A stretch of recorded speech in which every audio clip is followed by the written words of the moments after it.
A very good morning and thank you for joining us right here at NTV. My name is Victor Ngaroya and I am right here at the Kenyatta International Convention Center, KICC. And what is taking place here is that the Ministry of Education is holding a national conversation on the competency-based education, CBE. And the main objective, according to the Ministry of Education, of this forum is to present and deliberate the reports from all 47 counties on the implementation of CBE in all the counties. Right about now, it is ongoing, and I would like to take you straight to the forum so that you can get a glimpse of what is taking place. Yes, it was there. Na kiatu namba 13. Twende kazi. Do you want to see how he did it? Okay, so public demand. I tell you, my brother, this is a serious public demand.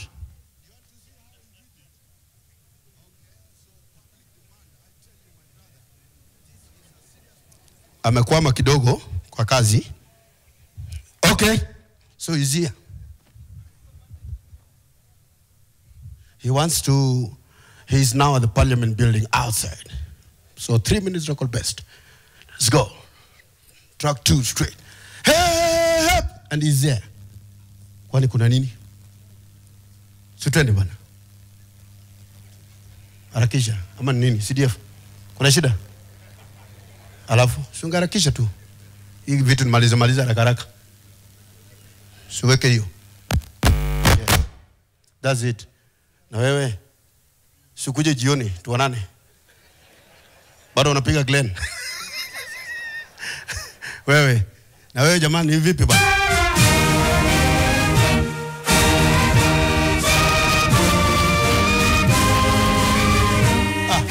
Madam Ekirapa, how are you? Hey, long time bana. Kuja sasa, piga simu, call me. Yes. Hapa tayari. Hawana DJ. Na magari bado wako home. He was already there.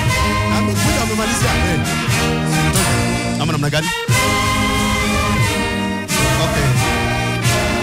Now for the current one. Hii ni moto ya kuotea mbali. Track 8 baba.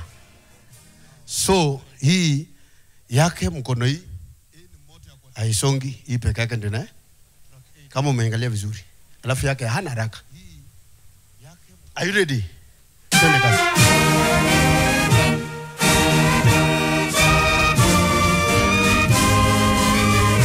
Haraka sana.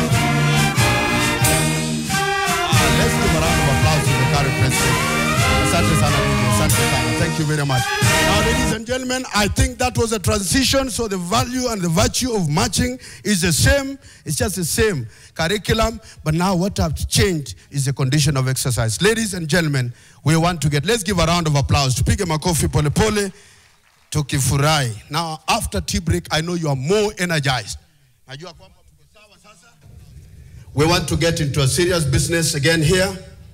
And I want to straight away call upon Mr. Mungai. Will be here with us to take us through. This is the head of Directorate of Projects. Pigia makofi Mr. Mungai, anapokuja hapa juu tumpigie makofi. Asante sana. Thank you so much. Welcome. Asante. Thank you very much, PS and all the dignitaries in the room. Hamjambo? Hamjambo tena. As some preliminary kidogo, I think we have a request that you allow us to take the 4 presentations at once, and then we have a plenary and deal with all of them. If that is acceptable, then I'll call the presenters in front. Is that acceptable? Very well.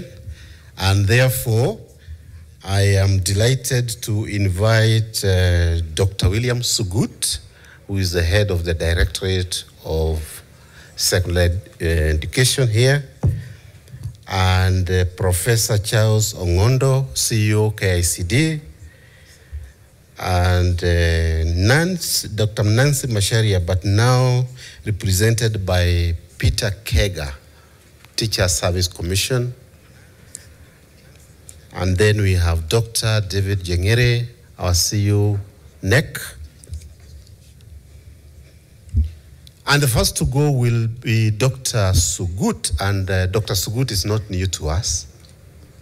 We have worked with him, those in the field, as our very competent field officer, as a CD, and also as a regional director, and going up to become the director who is now in charge of that area.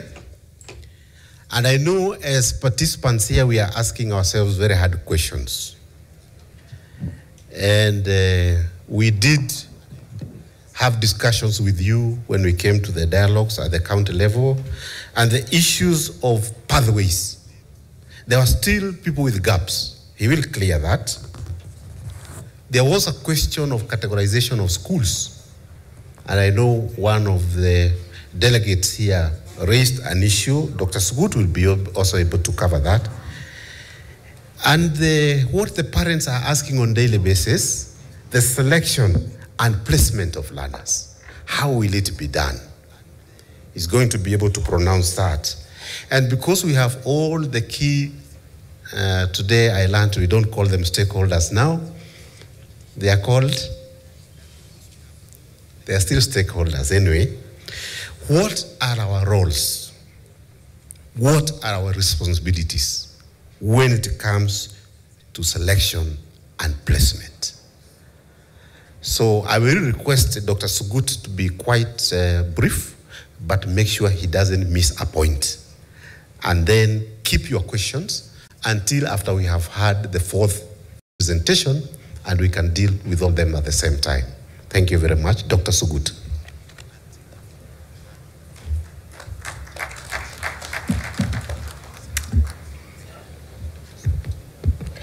Thank you very much, Mungai. Our Principal Secretary, Ambassador Professor Bitok, our DG, our distinguished stakeholders, ladies and gentlemen, good afternoon.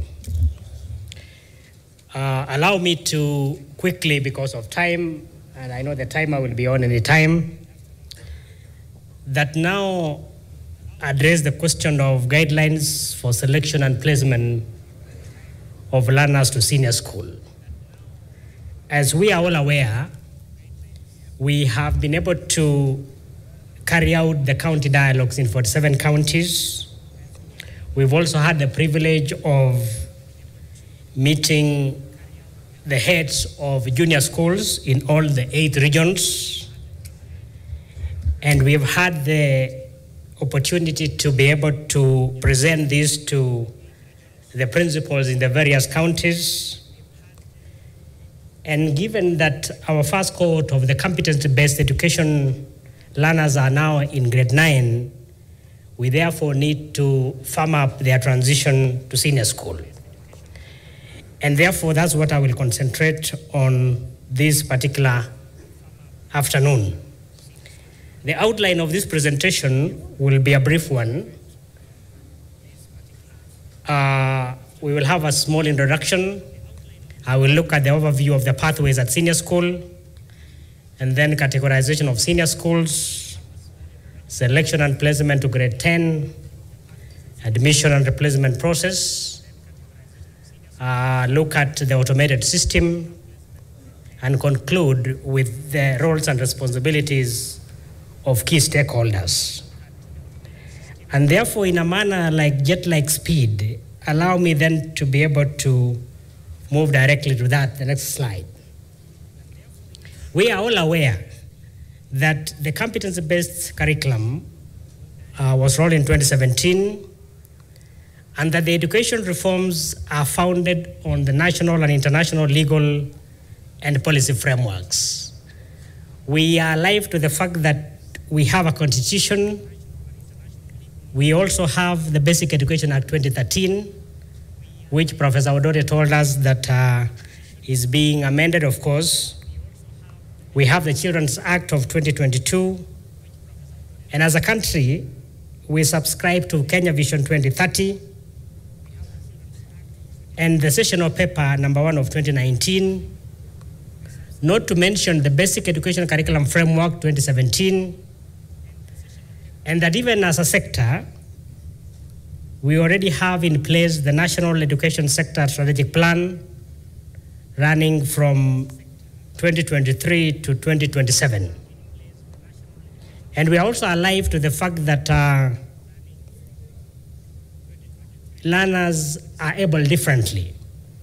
And therefore, the question of the sector policy for learners and trainees with disabilities is also relevant. The United Nations Convention on Rights of the Child and the SDGs, particularly goal number 4, which talks about quality education.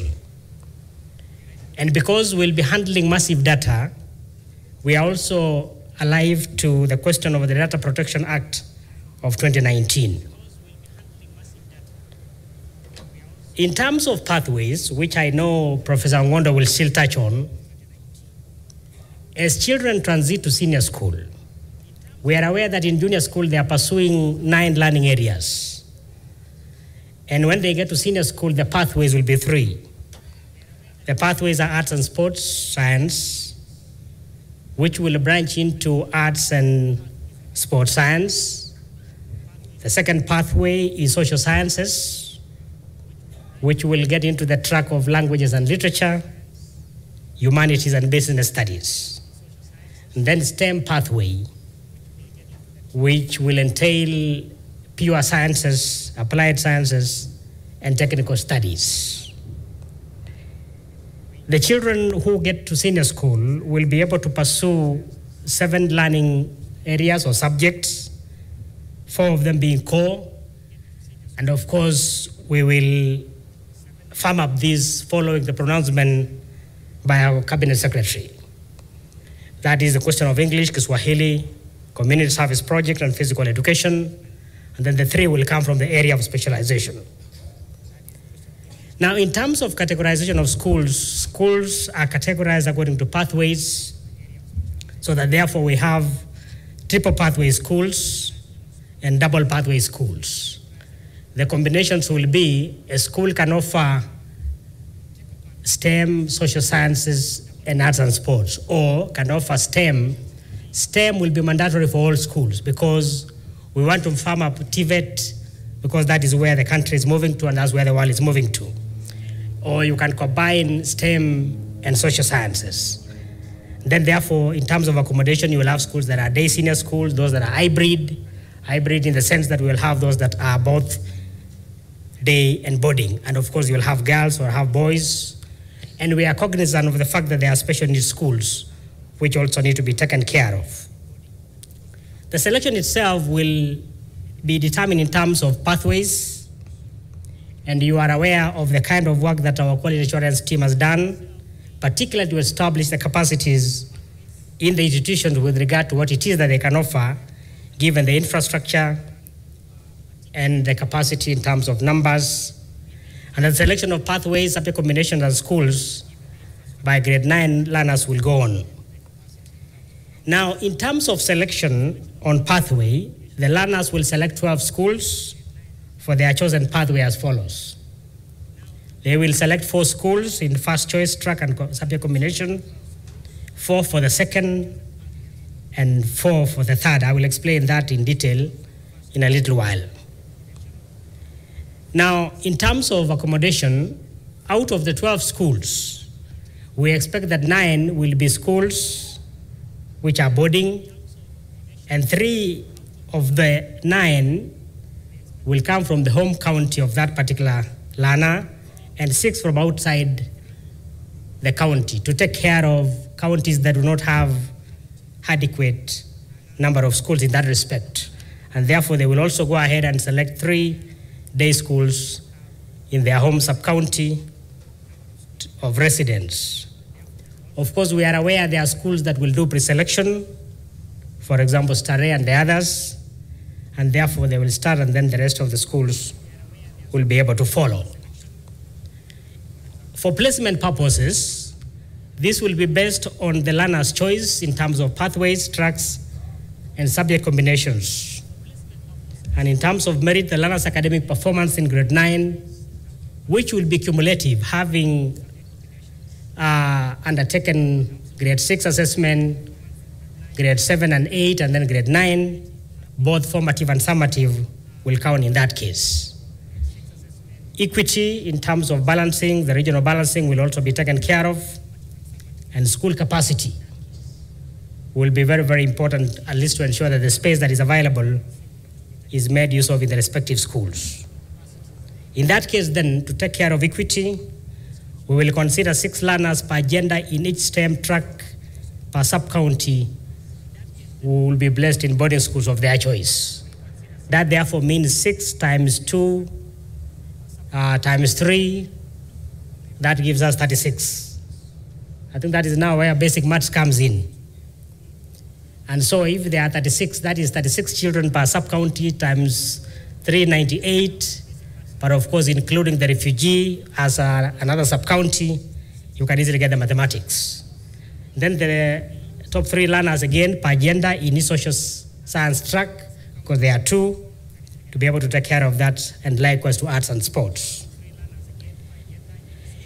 The placement admission procedure will be as follows. The placement results will show where learners have been placed, and then the admission letters, the joining instructions, as has been the practice, will be accessed online using the learner's assessment number, and all schools therefore will be expected to admit learners through CBE. And that of course principals are advised to ensure that they only upload details of learners when they have reported physically, when you have seen the children in blood and flesh. Of course, there'll be daily reporting on that to be able to monitor how children are reporting. Replacements will be undertaken in such a way that schools with vacancies will declare, and those who wish to have any changes will be able to make those requests at least 2 weeks to the reporting date, which will be January. And priority will be given to those who had selected those particular pathways and schools. And of course, the normal approval processes will go on. What is critical is the placement system, which will take care of the interest of the learner with the teacher's input and the academic performance. But in terms of step-by-step, the teacher who is guiding the selection will log in into the school's NAMIS account. And when he does that, the names and the assessment numbers of grade 9 learners in that school will pop up. Then they will go ahead to pick a learner to be taken through the process and update and save the details of that learner, including their home county, their home sub-county. Then confirm those present during selection, because we expect that the parent, the learner, and the head of institution will be there to guide the child. The learner then will be guided to select the pathway of interest.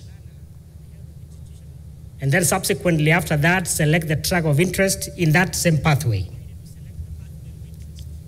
And therefore move ahead to select the first subject combination. For example, MPC, MPG. And the learner will be guided in that case then to select 4 senior schools. That is 1 day school, 1 boarding from home county, and 2 boarding from outside the county. The same process will be repeated for the 2nd and 3rd subject combinations of the child, because we want to give room to that flexibility. And our plan is to ensure that the selection runs from the 26th of May to 15th of June this year. And subsequently, we will have the ministry and NEC working on the rest of the logistics for placement purposes. As you are aware, we have separated registration for KJSEA from selection of pathways and tracks, so that now we are done with registration for assessment, but what is remaining is selection for pathways and tracks, including the schools, for purpose of ensuring that we tap into the talent of every learner. The various officers will have very important roles, starting from our Cabinet Secretary in charge of education, our PS, the Director General, the Head Directorate of Secondary Education, the heads of the various units, and the officer supporting heads, and more importantly, the field officers, from the regional directors, the county directors of education, sub-county directors, then the principals of senior schools, and heads of junior schools. What is critical among all these is that we should be able to identify and nurture the talent of every child. And therefore, when they make choices, if a child is very good in STEM, very good in social sciences, and very good in arts and sports, that is why we bring in the interest. What is your choice? We know you are good in all of them, but what is your choice? So that you can be able to excel. Remember, we believe strongly that every child is innately endowed, and therefore we should be able to extract that endowment and place them appropriately. Ladies and gentlemen, let us therefore cooperate to ensure a smooth transition from junior to his senior school. Asanteni.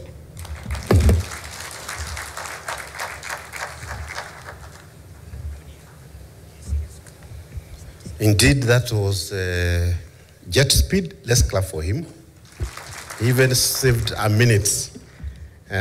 So immediately after Dr. Sugut, we'll have a household name, very experienced, Professor Charles Ongondo, the head, the CEO of our National Curriculum Development Center, which we ably call KICD, Kenya Institute of Curriculum Development, and who also sits in various boards and so has a wealth of experience, having been a board member of NEC, SEPU, Samastea, and has seen the path of this curriculum since we began CBC up to where we are now. We are talking about CBE, and we are very lucky to have him. We'll give you an opportunity to come and tell us a few things about organization of the basic curriculum. Thank you. Thank you very much, Mr. Mugai, our Principal Secretary, all dignitaries and stakeholders present, good afternoon. PS, from the beginning, all presenters have talked about pathways, and so mine should be the shortest presentation in consistency with the DG's direction that we avoid repeating what others said. However, I still want to persuade the DG that from my pathway, repetition is an aspect of style. So, and it is a point of emphasis. But PS, I want to specifically thank you for laying emphasis on the system. Competency-based education is the system. And if there's one thing the stakeholders will take away from here, then it is the difference between a system and a curriculum. That within the competency-based education, we have the competency-based curriculum that the DG says is developed at the kitchen where I preside over. Then we have the competency-based education infrastructure that the Ministry of Education is responsible for. We have competency-based education pedagogy, teaching and learning processes that the Teacher Service Commission handles, and of course, competency-based assessment where Dr. Nyegere presides over.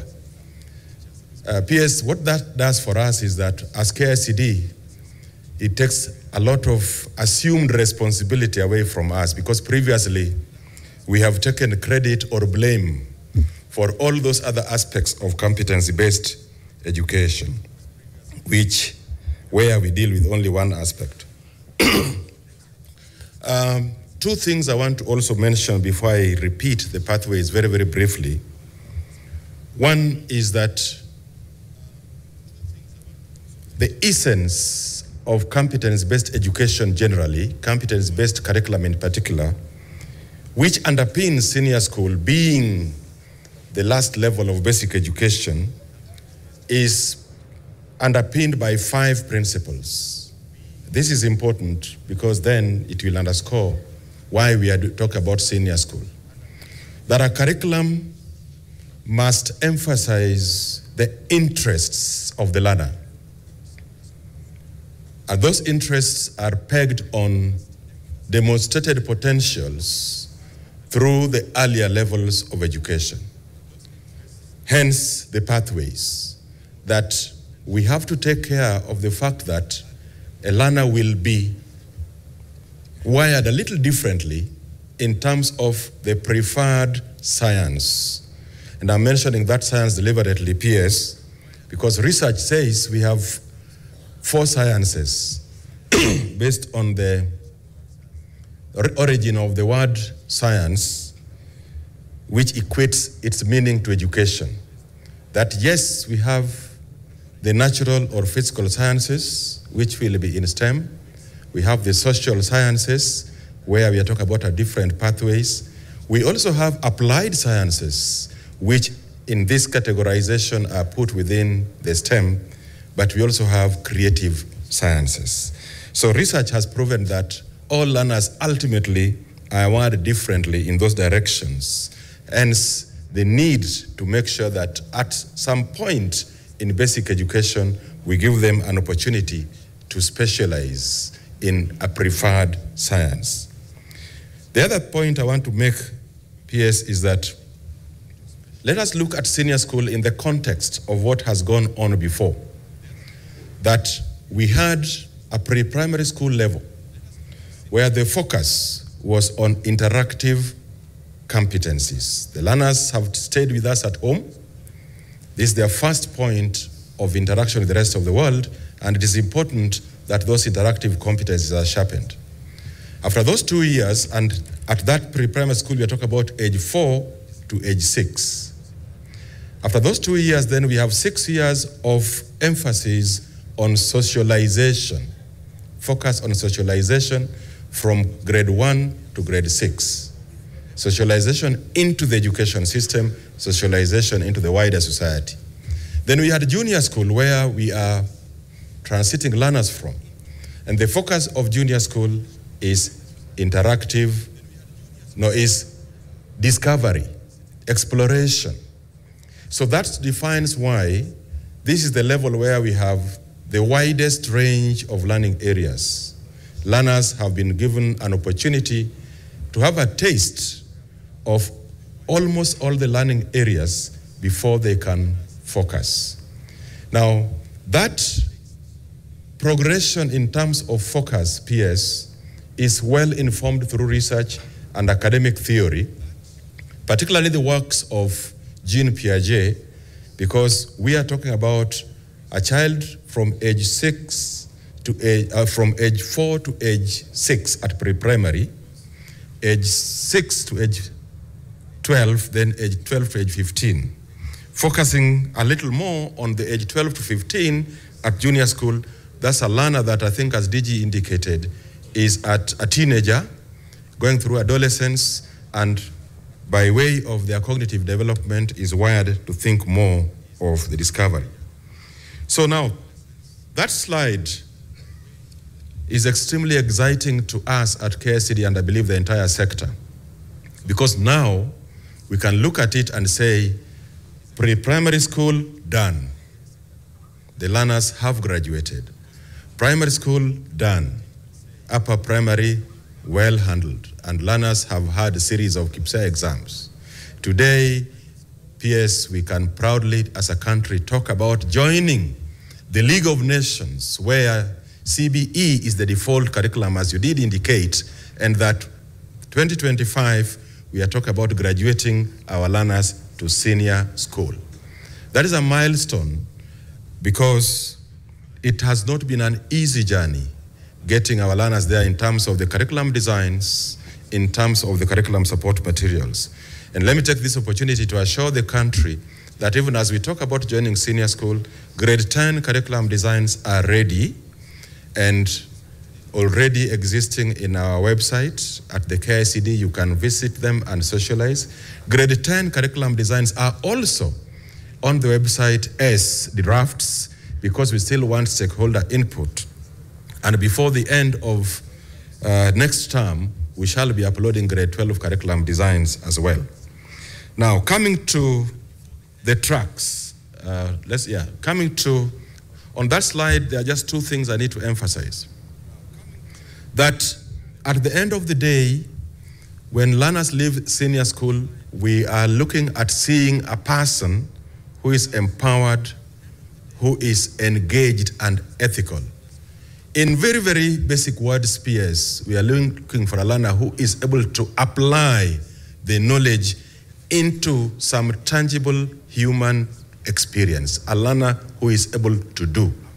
And because of that, some of them, and most of them are believed, will choose to go on to tertiary education, university education, while some of them may decide that they are able to join the world of work and get a bit of experience. And the curriculum has been designed to ensure that is achieved.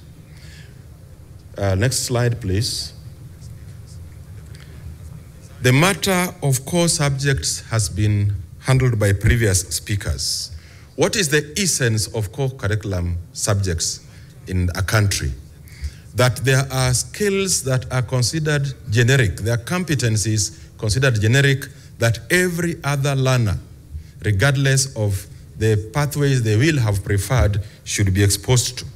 In the earlier conceptualization of the curriculum, these were considered as English language, which is a language of widest use in the world, but also because it is our medium of instruction. Kiswahili was considered because it has been adopted by United Nations as a language of the African language of communication and the East African community and Kenya. And then community service learning is a powerful subject that links all that our learners will be able to do to the pertinent and contemporary issues around them, based on the principle that every other learning should have a utility value. It should be able to lead us towards addressing a particular societal problem that the competencies achieved at that level shall address. But you have heard what the PS has said this morning, earlier given in the remarks of the Cabinet Secretary, that the country has spoken. Mathematics shall now be one of the core learning areas.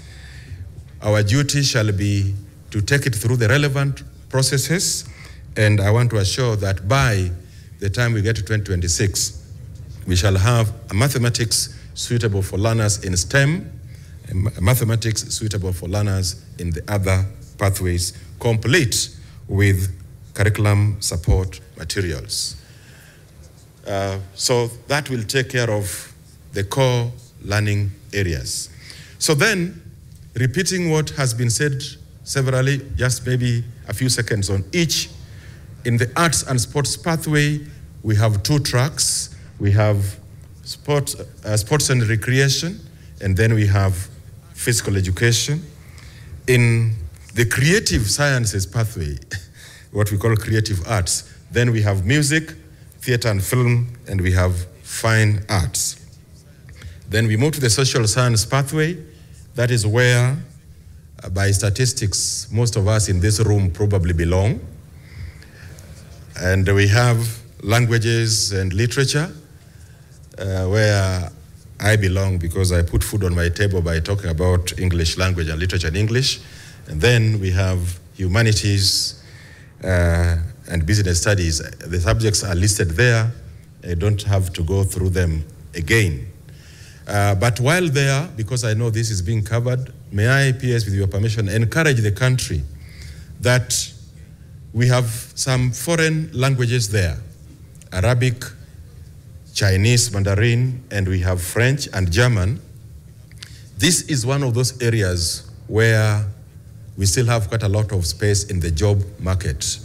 And we want to encourage colleagues, teachers who are here, and even parents, that we can advise our schools and our learners to take these areas because they are in high, very, very high demand. Let's go to the next one. That is the much talked about STEM. And PS, without repeating the learning areas there, all I want to emphasize is that other than media technology, marine and fisheries technology, all the other learning areas are in the current curriculum. Probably we went down a bit in terms of the intensity, in terms of the number of learning institutions providing them, and we want to plead that our institutions should take courage to ensure that we increase the number of learners taking those areas, and even institutions that have infrastructure but had stopped offering these areas can pick them up a bit. Dr. Nyegere will confirm that in terms even of KCSE, we have examinations in those areas. Another encouragement is that the facilities for these areas, the infrastructure is not as expensive as we have usually thought. If you visited a very good institution here in Nairobi, I think they have 2 centers now called Gravity Center, probably they are represented in here, they'll be able to demonstrate to you that to offer electricity, for example, all you need is a table that has the basic requirements to offer that facility. But again, PS, through the earlier guidance of the ministry, we have advised that we make use of the facilities available in nearby technical training institutions, in nearby vocational training centers, so that we are able to offer those learning areas. I think I'm almost done. Let's see what slide you have next. That shall be the full list of the learning areas that we have. And indeed, as Professor Dota, I think, is the one who said, the beauty of competency-based education is that we have something for everyone. So we are looking forward to a situation where we have all our students passing because they will have chosen an area where they have demonstrated potential.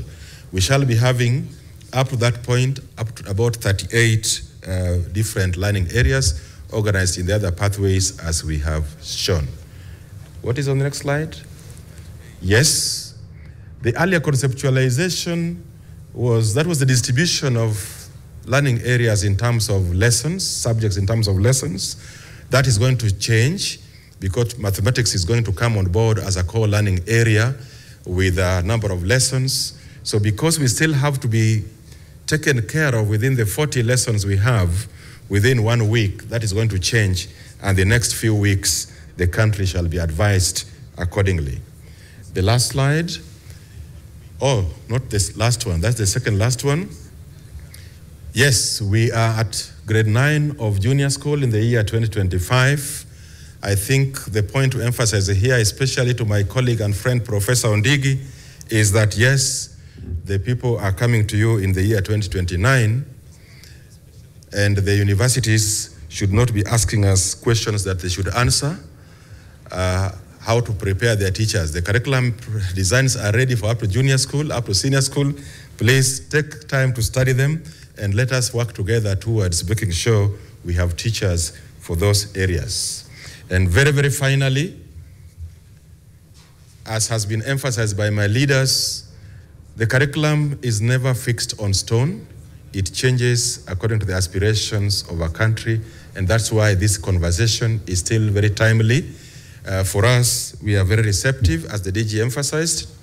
Any concerns that come up, we shall find ways of factoring them in the curriculum so that then we serve the interest of their country, the interest of the learner. Thank you very much for listening to me.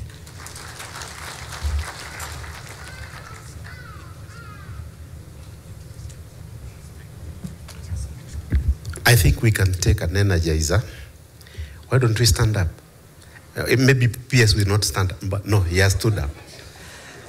So let's breathe in, out.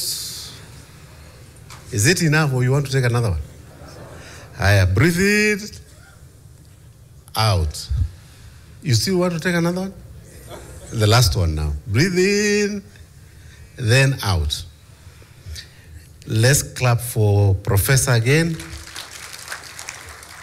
And now we will have Peter Kega from Teacher Service Commission. He has been a teacher. He has also been a curriculum developer at KICD. And now he's doing teacher professional management at Teacher Service Commission. He is here to represent the CEO, Dr. Nancy Macharia. Welcome to prosecute the issue of the role of teacher management in CBE implementation.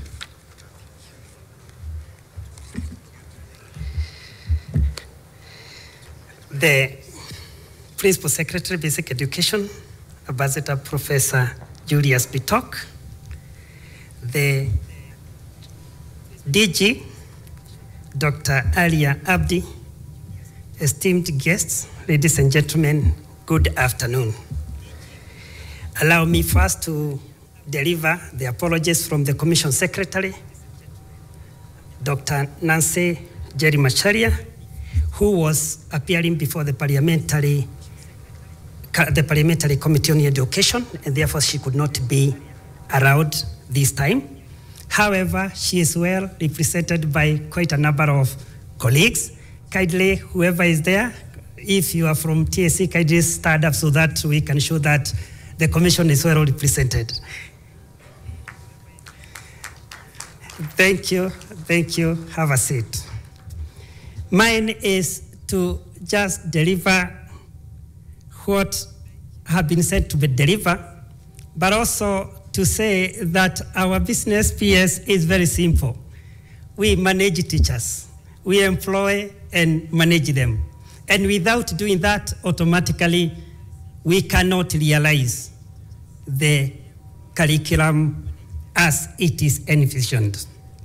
And therefore, I'll go direct. I know there has been some issues, some questions that have been raised. I want to believe that maybe we are going to answer them as we continue. But if not, automatically, I'm sure I'll get an opportunity to respond to that during the plenary. Let's move. And it is important that I would want to just remind us of our mission. Our vision as a commission is actually a motivated, ethical, and globally competitive teacher. And of course, our mission is to regulate, maintain, and manage the teaching service through sound policies and operational excellence for quality teaching and lifelong learning. We continue. And of course, we do know that our mandate is very simple, as derived from Article 237 of the Constitution. And it is listed there from the issue about recruiting teachers. Of course, we know that we are coming here to tell us our role in the implementation of CBE. We recruit the teachers, we register them. Of course, before we recruit, we register. And to ensure that we register, we ensure that those people are qualified to teach, are qualified to implement the CBE. Then, of course, after we employ, we ensure that they conduct themselves well, and therefore we ensure that we exercise the disciplinary control over them. And of course, we are also supposed to review the standards of education as it is. Let's proceed. And therefore, ours is just to ensure that we implement our mandate. And it is important, if we may continue to the next session, the next slide, it is important to say that teachers are involved in every level of the curriculum cycle. From the time we do the needs assessment led by the KICD, to the time we do the curriculum itself through the designs, and even when we are selecting the curriculum support materials. And to ensure that then these teachers perform well, we have to do that by selectively nominating those who are qualified, ensuring that they also meet the integrity test as it is dictated by our Chapter 6 of the Constitution. And of course, curriculum delivery must be conducted through prescribed teacher contact hours as dictated again by the curriculum. And we know there in the past, there were issues about whether our teachers are remaining in class to teach. And therefore, ours is to ensure that they not only appear to be teachers, but they are actually doing what is expected of them. Let's proceed. And of course, all what I have said is that I know that that diagram can be explained better at the curriculum development cycle as it is, and you can see where we come in, and therefore let us proceed. And therefore let us hit it where it is sweet, that we do the recruitment of teachers. It is important, PS, to say that so far for the junior schools, we have been able to recruit 76,765. Out of these, 56,765 are employed on permanent and pensionable terms. I am talking about junior schools. And 20,000 are serving as interns. Definitely, a number of our teachers in primary schools are qualified to teach in junior schools, and therefore the commission has been able to ensure that those who meet the qualifications have been deployed to junior schools and to continue serving as teachers at that level. Let's proceed. And for us, therefore, to do that, what are we saying? I am sure that this diagram will be explained better probably by another presenter. However, as we look at the prescribed curriculum, the experienced curriculum, and the achieved curriculum, to ensure that there is a nexus, there is a relationship, it is one and the same thing. Therefore, we must ensure that our teachers are well prepared. Yes, the 844 is the system that has produced the bulk of the teachers that we are having. We are yet to get to the products, to the graduates of CBE from the universities and from the colleges. And therefore, what do we do if we proceed to the next slide is that we need to retool our teachers. And this is the difference, therefore, that we do expect, and I am a witness, from the time the issue of CBC, let me use that one because that's what we were talking about. From the time that idea came, KICD started interacting with the universities and the teachers' colleges and talking to them about what they should be preparing for. However, for the stopgap, we need to do the retooling. And this retooling has not been conducted by the commission. The commission only coordinate a multi-agency approach, which includes, if we may proceed, which may include all the organs that are represented here. The Ministry of Education, I said we go to the next slide. The Ministry of Education, we are talking about KISA, we are talking about KICD that prepares the materials that we do. We are talking about Semester and all the agencies that are involved. We work together to ensure that teachers are actually prepared and retooled as it should be. And therefore we use a cascade model. What does that mean, therefore? If we may proceed, that at the highest level, we train ourselves on how we are going to train, which we call ourselves the master trainers. The master trainers then go to the counties and train the trainers, who then proceed together with the curriculum support officers, the sub-county directors, and the quality assurance officers at the ground. We train the teachers. That is the smart cascade model that we apply in training the teachers. And therefore, so far, if we may proceed, so far, as you can see, PSR, we have been able to train 291,134 teachers. And these teachers have been, as we can see, for primary schools, we have done 229,292. Junior schools so far, 60,642. And teacher training colleges, we have done 1,200. It must be remembered that, as it was said earlier, currently we are retooling teachers. And therefore, this process will be coming to an end tomorrow evening. And I can assure you, PS, that by tomorrow evening, the numbers will have increased. A clap for the government because of provision of monies to do this. In addition to that, if we may proceed, in addition to that, of course, there is continuous professional support that has been offered to the teachers even after the training. There are some issues that we have had some cases, especially even during the dialogues, that probably this training is taking such a short time. It is too brief. It does not end there. After that, we proceed to follow the teachers to schools and support them. And I'm happy to report that in the just concluded quarter, we have been able to offer 7,200 professional support activities across the country. And therefore, as they say, it is a luta continua. In addition to that, let's proceed. The Commission also has been capacity building the teachers on digital literacy. We know that digital literacy is one of the 7 core competencies in CBE, and of course, the role of ICT in teaching and learning process can never be underestimated. As such, we have engaged through remote learning methodologies and live streaming of lessons. Let's proceed. In these remote learning methodologies, this is whereby the teacher does not have to be in class to teach. He or she is using various platforms to ensure that learners get what they deserve.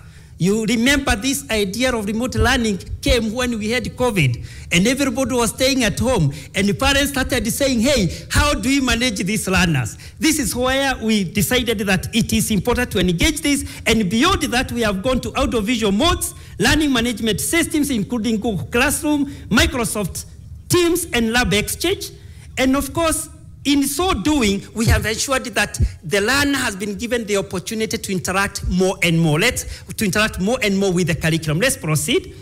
And therefore, again, in live streaming, this is whereby we are saying that one teacher in a particular school can teach so many learners in different schools. So far, we have seen that when we have identified 30 principal schools that from where the teaching is done, and 180 satellite schools where learners are getting live lessons from specific schools. For example, when we are talking about Alliance, teaching a learner somewhere in Saburu. We are talking about Wajir girls, teaching some learners somewhere deep in Madeira. This is quite an innovation that is helping as a stopgap, and of course also boosting the morale of learners, knowing that they are sharing teachers from the so-called special big schools. Let's proceed. And of course, as it has been indicated, we have been able to train all those teachers. More than 1,000 have been trained on this. In summary, sir, it is important to state that establishing and maintaining a teaching service that is adequate to the needs of public learning institutions in Kenya, including appointment and deployment of institutional administrators, is one of our roles to ensure that CBE succeeds. 2, coordinating the retooling of teachers on CBE through multi-agency approach, including the MOE, KICD, NEC, Semastea, KISE, and other agencies. The third one is facilitating professional development for teachers in the teaching service to ensure continuous updating of their competencies on more innovative approaches to teaching. And also finally, monitoring the performance and the conduct of teachers in the teaching service through TPAD system, and of course, elaborate disciplinary process for those alleged to act contrary to the code of conduct for teachers. Let's proceed. In conclusion, the Commission is committed to playing its role in ensuring that competency-based education is implemented as envisioned through innovative teacher management approaches. And further, we are determined to live up to our constitutional mandate and vision of a motivated, ethical, and globally competitive teacher. And we believe through that, CBE will be implemented successfully. Thank you so much.